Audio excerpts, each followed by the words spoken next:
Hi అండి. Hello. నన్ను చాలామంది అడుగుతూ ఉంటారు, అక్క మీ ఇత్తడి ప్రమిదలు ఇత్తడి సామాన్లు అన్నీ కూడా చాలా తలతల మెరుస్తూ ఉంటాయి, నువ్వు ఎలా కడుగుతావు అని అడుగుతారు కదా, ఎలా క్లీన్ చేస్తామని.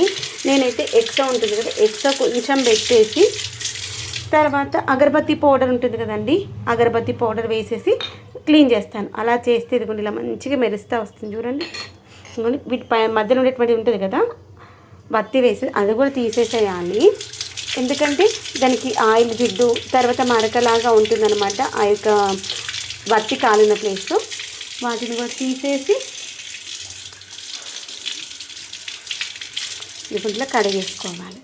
అప్పుడప్పుడు ఇదిగోండి వీటికి కొంచెం నల్లగా అవుతూ ఉంటుంది, చాకుతో అలా గీకేసామనుకొని నీట్గా ఉంటాయి. ఇవి అయితే నా పెళ్ళప్పుడు తీసుకున్న దీపాలు ఇప్పటి కూడా ఎంత మంచిగా ఉన్నాయో. ఇప్పటికి 13 సంవత్సరాలు అవుతుంది, మంచిగా ఉంటాయి. నాకు తర్వాత కొన్నవైనా కొంచెం డ్యామేజ్ అయినాయేమో, కానీ అప్పుడు కొనే బాగున్నాయి. అదే అనిపిస్తుంది ఒకసారి ఇట్లా లైట్ వెయిట్లో కొనుక్కుందామా అని. ఇది చాలా లైట్ వెయిట్ ఉంది, ఎన్నోసార్లు కింద పడ్డది తెలుసా. ఇది కొన్ని అక్కడక్కడ నొక్కులైనాయి. అదే కొత్తవి ఒక 2 సార్లు కింద పడ్డది అనుకోండి, ఇరిగిపోయింది. ఒకసారి ఇలా కడిగేటప్పుడు చేతికి జారిపోయి కింద పడ్డది, సింక్లోనే బ్రేక్ అయిపోయింది. అప్పుడు అనిపించింది లైట్ వెయిట్ తీసుకోవాలని.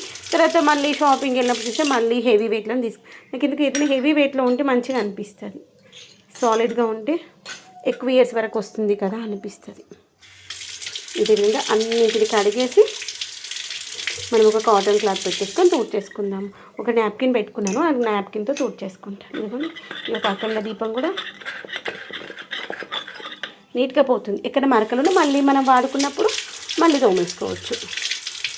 ఎందుకంటే పిండి దీపం కదా, ఆ యొక్క పిండి వల్ల కొంచెం అక్కడక్కడ మరకలాగా అవుతుంది అనమాట, అంత ఈజీగా పోదు. ఇంకొకసారి తోమితే పోతుంది.